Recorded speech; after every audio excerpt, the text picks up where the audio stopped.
प्रणाम साथियों, आप सभी लोगों को कोटि कोटि प्रणाम। आपका दिन मंगल में बीते। भगवान की अपान अपार कृपा आप लोगों के ऊपर बनी रहे। जीवन में कोई भी ऐसा कार्य असंभव नहीं है। आपके अंदर हिम्मत, उत्साह और उस ईश्वर के ऊपर विश्वास होना चाहिए। तब आपके लिए कोई भी कार्य असंभव नहीं रह जाता। इसी उद्देश्य को लेकर, इसी विचारधारा को लेकर आज मैं फिर आप लोगों के सामने एक वीडियो लेकर आया हूँ। सिंह लगन की कुंडली में द्वादश भाव में बुध क्या फल देते हैं, इसके ऊपर चर्चा करेंगे। देखिए, सिंह लगन, आपको पता है सिंह लगन के जो लोग होते हैं वो तेजस्वी लोग होते हैं। ग्रो होता है उनके चेहरे के ऊपर। सूर्य का लग्न है ये। सूर्य उच्च के हो गए, सिंह लगन में चार चांद लग जाते हैं। अब इस लगन में बुध क्या करेंगे?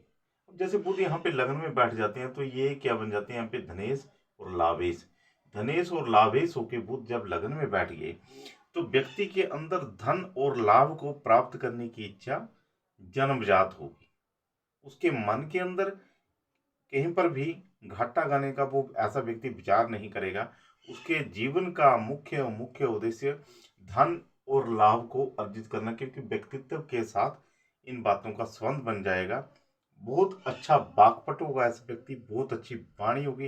अपनी वाणी के द्वारा सभी को प्रभावित करने में सक्षम होगा, क्योंकि वाणी भाव का स्वामी यहाँ बैठ गया। अब अपनी वाणी के द्वारा ऐसा व्यक्ति लाभ अर्जित कर ले तो कोई हैरानी वाली बात नहीं होगी। अब इस बुध की दृष्टि यहाँ पे सप्तम भाव के ऊपर होगी। सप्तम भाव के ऊपर मित्र दृष्टि होगी। यहाँ पर भी अगर हम विचार करें तो अगर बुध यहाँ पे हुआ तो सूर्य या तो यहाँ होगा या यहाँ होगा। ऐसी अवस्था में सूर्य के साथ भी तत्काल की मैत्री बुध की हो जाती है। तो यहाँ पे बुध कुल मिला के श्रेष्ठ फल प्रदान करेगा। और यहाँ पे व्यापार के रास्ते बुध बड़ी अच्छी तरह खोलेगा, क्योंकि उसके पीछे मुख्यतः कारण ये हो जाएगा, लावेश और धनेश होके बुध जब सप्तम स्थान को देखेंगे तो धन और लाभ का गुण सप्तम भाव यानी कि व्यापार में भी भर देंगे। और ऐसा व्यक्ति बहुत अच्छा व्यापारी सिद्ध होगा। पत्नी के साथ भी संबंध अच्छे रहेंगे। यहाँ पे बुध बैठ जाते हैं दूसरे भाव में, वाणी के स्थान में। ऐसा व्यक्ति लाभेश और धनेश होके बुध जब धन स्थान में ही बैठ के पैतृक संपत्ति को प्राप्त करने वाला होगा, धनवान होगा, धन की कोई कमी नहीं होगी।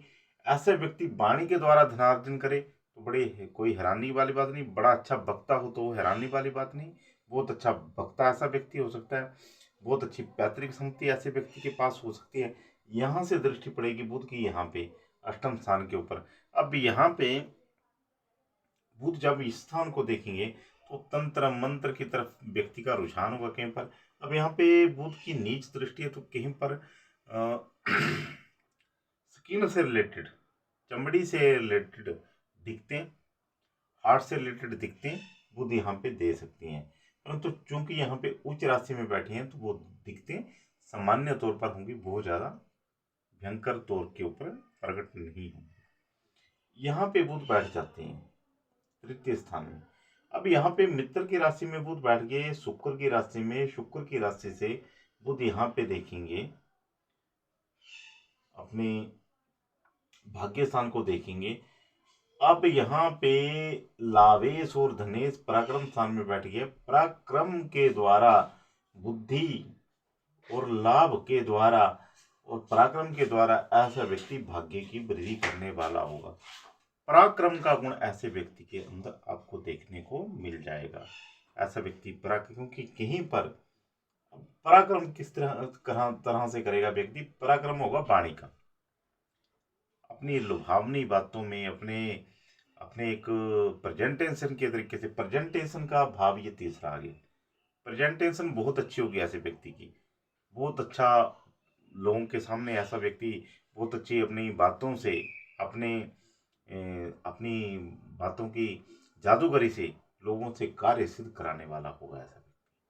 यहाँ पे बुध बैठ जाते हैं। अब यहाँ पे मंगल के साथ बुध की तत्कालिक मैत्री होना अति आवश्यक हो जाता है, क्योंकि अगर तत्काल की मैत्री नहीं हुई तो माँ के साथ मनमुटाव, घर में क्लेश की स्थिति ऐसा बुध उत्पन्न कर सकते हैं।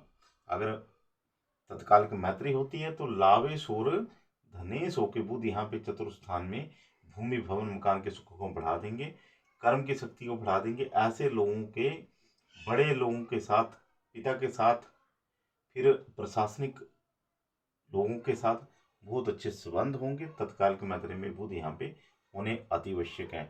और ऐसा व्यक्ति सरकार से भी धन लाभ अर्जित करने में सक्षम होगा। यहाँ पे बुध बैठ जाते हैं वाणी स्थान में।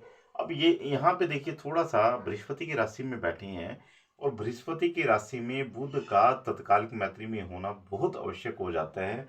यहाँ पे बुध अगर तत्काल की मैत्री में होते हैं तो ये ऐसा व्यक्ति धन और लाभ का स्वामी होकर बुध त्रिकोण में पंचम भाव में बैठ के बहुत अच्छी वाणी व्यक्ति को देगा, बहुत अच्छा ज्योतिषी व्यक्ति को बना सकता है, बहुत अच्छा कोई फिलोसफर, कोई बहुत बड़ा मार्गदर्शक व्यक्ति को बना सकता है। क्योंकि यहाँ पे ये विद्या और बुद्धि का स्थान है। यहाँ पे अगर बुध तत्काल की मैत्री में हो जाते हैं तो वाणी और बुद्धि के द्वारा व्यक्ति धना लाभ और धन अर्जित करने वाला होगा। यहाँ से बुध लाभ स्थान को देखेंगे, बहुत अच्छे लाभ के मार्ग खोलेंगे, एक से अधिक आय के स्थान खोलेंगे और एक से अधिक आय के स्थान बनेंगे वाणी और बुद्धि के समन्वय के द्वारा। पर यहाँ पे बुध का तत्काल की मैत्री में होना अति आवश्यक हो जाता है, बुध का बलवान होना अति आवश्यक हो जाता है। बुध अगर तत्काल की मैत्री में होते हैं बृहस्पति के साथ, और बृहस्पति भी अच्छी पोजीशन में होती हैं, तो फिर ऐसा बुध व्यक्ति को चमत्कारिक परिणाम देगा। बहुत अच्छा धन लाभ, बहुत अच्छी संपत्ति, बहुत अच्छी पैतृक संपत्ति ऐसे व्यक्ति के पास होगी, और ऐसा व्यक्ति अपने प्रयासों से धन को अर्जित करेगा। यहाँ पे बुध बैठ जाते हैं षष्ठ स्थान में। अब धनेश और लाभेश के बुध षष्ठ स्थान में बैठ के, जब षष्ठ स्थान में लाभेश और धनेश के बुध बैठ जाते हैं तो एक चीज यहाँ पे हो जाती है। यहाँ वैसे तो मित्र राशि में बैठे हुए हैं, ऐसा व्यक्ति ऋण के द्वारा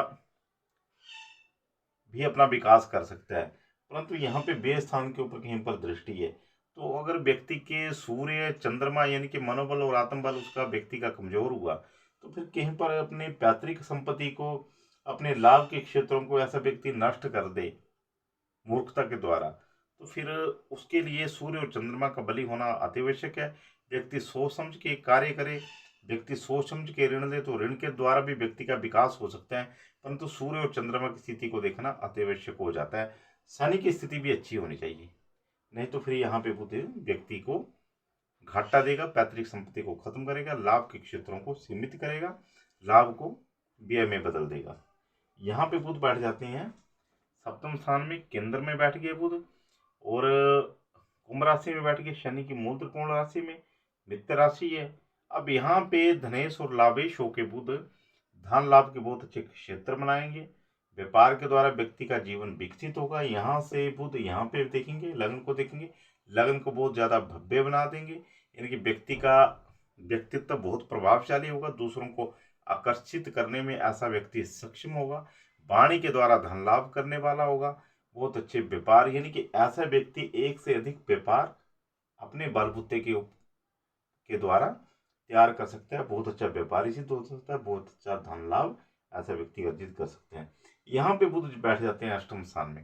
अब देखिए, अष्टम स्थान में बुध कहीं पर नीच होके बैठ गए, और नीच होके बैठ गए मीन राशि में। यहाँ पे बुध देखिए, एक तो हृदय रोग की संभावना बना देते हैं, एक चमड़ी के रोग, स्किन से रिलेटेड दिक्कतें दे सकते हैं। दूसरा, यहाँ पे बुध यहाँ पे देखेंगे तो कहीं पर धन को बढ़ाने का तो प्रयास करेंगे, परंतु अगर ऐसा व्यक्ति का सूर्य और चंद्रमा वीक है और यहाँ पे बुध भी वीक हो जाते हैं, और व्यक्ति तंत्र मंत्र ऐसे क्षेत्रों में अपना पैसा बर्बाद करने लग पड़े और अपने धन का नाश कर दे, तो फिर थोड़ा सा मतलब इसमें ये ऐसी संभावना बन जाती है कि व्यक्ति अंधविश्वासी होकर अपने धन का नाश कर दे। परंतु अगर सूर्य और चंद्रमा अच्छी अवस्था में है, इस स्थान का अधिपति अष्टम स्थान का भी अच्छी स्थिति में है, तो फिर व्यक्ति सोच समझ के अपने धन का व्यय करेगा और लाभ कमाएगा। और ऐसे जैसे अष्टम स्थान में अगर बुध बैठ जाए और बुध सोच समझ के व्यक्ति अपने कार्य को अंजाम दे, तो ऐसा व्यक्ति तंत्र मंत्र के द्वारा भी लाभ अर्जित कर लेगा, यानी कि बहुत अच्छा तांत्रिक बन जाए, बहुत अच्छा भविष्यवेता बन जाए, बहुत बहुत संभावनाएं यहाँ पे बुध बना देती हैं। परंतु सूर्य और चंद्रमा का बलि होना अति आवश्यक है, नहीं तो फिर ऐसा व्यक्ति लोगों के द्वारा ठगा जाएगा और अपने धन का नाश करेगा। यहाँ पे बुध बैठ जाते हैं भाग्य स्थान में। अब देखिए यहाँ पे धनेश और लावेश होके बुध जब भाग्य स्थान में बैठ गए तो ये अति धनी धनवान योग बन जाता है।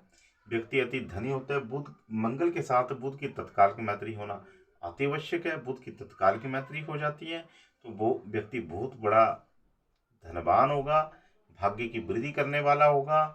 धन और लाभ और वाणी के द्वारा और लाभ के द्वारा भाग्य की वृद्धि करेगा। यानी कि भाग्य, फिर भाग्य का मतलब भाग्य में मान यश प्रतिष्ठा व्यक्ति को सब कुछ प्राप्त हो जाता है। तो मान यश प्रतिष्ठा, बड़े लोगों के संबंध, उच्च पद अधिकारियों के साथ संबंध, ये सब फिर बुध यहाँ पे भाग्य स्थान में बैठ के दे देंगे। तो ये ध्यान रखना पड़ेगा कि बुध की मंगल के साथ तत्काल की मैत्री होनी चाहिए। यहाँ पे बुध देखेंगे छोटे भाई बहनों के साथ संबंध बहुत अच्छे रहेंगे। छोटे भाई बहनों की प्रगति होगी। पराक्रम ऐसे व्यक्ति का बढ़ चढ़कर बोलेगा। यहाँ पे बुध बैठ जाते हैं, यह भी अति धनी योग, क्योंकि लावेश और धनेश होके बुध केंद्र में बैठ गया। अब यहाँ पे तत्काल की मैत्री होती है तो तब तो अति मित्र हो जाएंगे, नहीं होती है तो भी मित्र रहेंगे। तो ऐसी अवस्था में बुध यहाँ पे बहुत अच्छे परिणाम देंगे, बहुत अच्छा धन देंगे, बहुत अच्छे लोगों के साथ ऐसे व्यक्ति के संबंध होंगे। पिता से ऐसा व्यक्ति लाभ अर्जित करेगा, प्रशासनिक अधिकारियों से लाभ अर्जित करेगा, बहुत बड़ा सीए बन जाए, बहुत बड़ा गणितज्ञ बन जाए, बहुत बड़ा ज्योतिषी बन जाए, बहुत बड़ा स्पीकर बन जाए। तो ये सब कुछ बुध यहाँ पे बैठे हुए आप व्यक्ति किस गुण को डेवलप कर लेता है ये उसके ऊपर डिपेंड करता है। यहाँ से बुध चतुर्थ भाव को देखेंगे तो घर में भी बहुत अच्छे वातावरण रहेंगे, क्योंकि बुध मित्र राशि में यदि मित्र होके चतुर्थ भाव को देखेंगे तो कुल मिला के यहाँ पे भी स्थितियों को कंट्रोल करेंगे, भूमि मकान के सुख दे देंगे। यहाँ पे बुध बैठ जाते हैं लाभेश और धनेश होके लाभ स्थान में बुध बैठ के बहुत अच्छी आय देंगे, बहुत अच्छे धन के मार्ग होंगे, बहुत अच्छा व्यक्ति को व्यापारी बनाएंगे। वाणी के द्वारा व्यक्ति धनार्जन करेगा, बहुत अच्छी संतति, बहुत अच्छी विद्या, बहुत अच्छी बहुत अच्छा व्यक्ति स्पीकर हो जाए। तो ये सारे गुण यहाँ पे बैठे हुए बुध देंगे और धन तो बहुत अच्छी मात्रा में देंगे। धन प्राप्त करने में कोई वो नहीं है, कोई शक नहीं है। यहाँ पे बुध व्यय स्थान में बैठ जाते हैं। अब कर्क राशि में बुध बैठ के, शत्रु राशि में बुध बैठ गया, अगर चंद्रमा के साथ तत्काल की मैत्री होती है तब तो ठीक। अगर चंद्रमा के साथ तत्काल की मैत्री नहीं होती है तो फिर यहाँ पे बैठे हुए बुध धन और लाभ को व्यय में बदल देंगे। यानी कि अपनी सारी संपत्ति का कहीं पर नाश कर देगा ऐसा व्यक्ति अपने गलत निर्णय के द्वारा।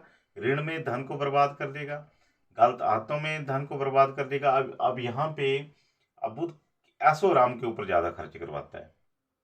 जैसे शुक्र भी ऐशो आराम के ऊपर ज़्यादा खर्च कराता है, बुध भी ऐशो आराम के ऊपर ज़्यादा खर्च कराता है। तो अपने धन और लाभ को व्यक्ति कहीं पर बर्बाद कर देगा अगर चंद्रमा के साथ तत्काल की मैत्री नहीं होती है। किसी भी कुंडली में सूर्य और चंद्रमा का बलि होना अति आवश्यक है। किसी भी कुंडली को आप देखते हैं तो वहाँ पे किसी ग्रह का निर्णय ऐसे मत ले लीजिए। अगर उस व्यक्ति का मनोबल और आत्मबल और मनोबल उस व्यक्ति का बलि होगा तो फिर भी व्यक्ति गलत निर्णय नहीं लेगा, गलत आदतों में नहीं जाएगा, अपना एक स्टैंडर्ड मेंटेन करके रहेगा। तो ऐसे में उस व्यक्ति को धन लाभ होता रहेगा और अपने धन का नाश नहीं करेगा। तो कभी भी किसी ग्रह का आप अगर अवलोकन करते हैं, चाहे शनि की महादशा देखिए, चाहे किसी भी ग्रह का आप बुध का देख लीजिए, तो अगर विपरीत स्थितियाँ बनी और सूर्य और चंद्रमा बली हैं तो व्यक्ति काफ़ी हद तक परिस्थितियों को संभाल लेगा। और सूर्य और चंद्रमा की उपासना बहुत आवश्यक। सूर्य को अर्घ्य देना और शंकर की उपासना, इससे काफ़ी हद तक परिस्थितियों को ऐसा व्यक्ति कंट्रोल कर लेता है। जय माता की। कल हम चर्चा करेंगे कन्या लग्न के ऊपर। कन्या लग्न में बुध किस तरह प्रभाव देते हैं।